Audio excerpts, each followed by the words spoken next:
Toujours dans le domaine numéro 1, mobiliser le langage dans toutes ses dimensions. Après l'oral, deuxième rubrique, l'écrit. 4 objectifs. 1. Découvrir la fonction de l'écrit. 2. Commencer à produire des écrits et en découvrir le fonctionnement. 3. Découvrir le principe alphabétique. 4. Commencer à écrire tout seul. Pour le premier objectif, découvrir la fonction de l'écrit. 2 attendus de fin de cycle. Premier, comprendre des textes écrits sans autre aide que le langage entendu. Ça veut dire la réception de langage écrit pour en comprendre le contenu. Montrer du plaisir à écouter des histoires. Fréquenter spontanément et régulièrement l'espace lecture. Solliciter l'adulte pour qu'il lui lise ou relise un livre. S'insérer dans l'histoire au fil de la lecture par l'adulte. Répéter, mimer, commenter, questionner. Pointer sur l'image, une illustration ou une photo, des éléments en lien avec le texte. Identifier les éléments clés de l'histoire. Personnage principal, personnage secondaire, action, lieu, etc. Identifier des informations susceptibles de répondre à un questionnement. Replacer quelques scènes clés de l'histoire lue dans son scénario partiellement recomposé avec des images. Trouver l'image qui illustre le début, le nœud de l'histoire, et la fin, le dénouement de l'histoire, et justifier son choix. Identifier les émotions des personnages en prenant appui sur les mots du texte. Prêter des intentions à des personnages archétypaux et en déduire des actions à venir dans l'histoire lue. En cours de lecture, anticiper un déroulement d'action dans des scénarios connus, la ruse, la colère, la peur du noir, etc. Établir des liens entre des histoires lues, personnages, scénarios. Reformuler l'histoire avec ses propres mots, avec ou sans outils, avec ou sans support. Imaginer un autre épisode avec un autre personnage et une autre fin. Dire ce qu'il aurait fait à la place de tel personnage à un moment clé de l'histoire. Deuxième attendu de fin de cycle, manifester de la curiosité par rapport à l'écrit. Pouvoir redire les mots d'une phrase écrite après sa lecture par l'adulte, les mots du titre connu d'un livre ou d'un texte. Ça veut dire qu'il faut utiliser divers supports en relation avec des situations ou des projets. Cela passe par plusieurs choses. S'intéresser, regarder, feuilleter les écrits présents dans la classe, prénoms, imagiers, cahiers de vie, chercher des repères dans les caractéristiques du support, émettre des hypothèses sur les écrits affichés dans la classe, les prénoms, la date, reconnaître des écrits utilisés fréquemment dans le quotidien de la classe, se référer spontanément aux écrits présents dans la classe, mots, répertoire de comptines, textes, cahiers de vie, de littérature, de sciences, en vue d'une utilisation particulière. Expliquer la fonction et les usages des écrits utilisés les plus fréquemment en classe. Reconnaître des écrits utilisés moins fréquemment ou liés à un environnement élargi, l'école, la famille, le quartier. Différencier et catégoriser différents types de livres selon des critères de fonction, expliquer, raconter, ou selon des critères d'auteur. Différencier des types d'écrits et associer un écrit à un projet d'écriture ou de communication. Proposer spontanément de recourir à l'écrit pour trouver ou transmettre une information. Voilà pour le premier objectif, découvrir la fonction de l'écrit. Deuxième objectif, commencer à produire des écrits et en découvrir le fonctionnement. Un attendu de fin de cycle, participer verbalement à la production d'un écrit, savoir que l'on n'écrit pas comme on parle. Ça veut dire que l'élève doit comprendre progressivement ce qu'est l'écrit. Ça passe par plusieurs choses.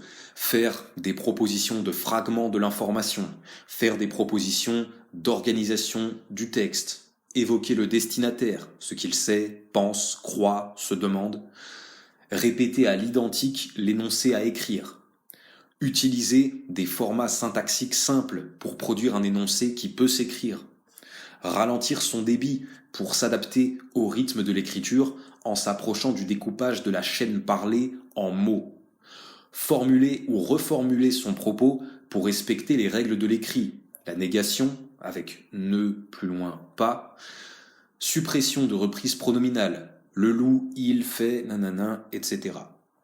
Parler de ce qu'on ne peut pas dire quand on écrit, entre guillemets.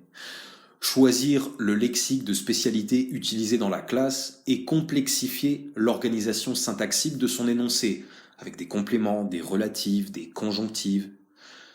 Prendre en compte des phénomènes textuels de cohérence ou de cohésion dans le suivi du propos.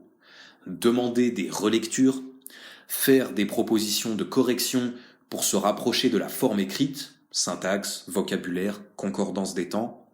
Participer à l'écriture de certains mots, participer à la gestion de marques typographiques, et enfin, utiliser des termes métalinguistiques, début, fin, phrase, mot, ligne, lettre, pour participer à la gestion de l'écriture. Voilà pour le deuxième objectif, commencer à produire des écrits et en découvrir le fonctionnement. Objectif 3, découvrir le principe alphabétique. Un attendu de fin de cycle ici. Reconnaître les lettres de l'alphabet et connaître les correspondances entre les 3 manières de les écrire. Cursive, script, capitale d'imprimerie. Il faut pour l'élève comprendre les relations entre lettres et sons et commencer à mettre en œuvre le principe alphabétique. Ça veut dire différencier dessin, écriture, graphisme, pictogramme, symbole et signes.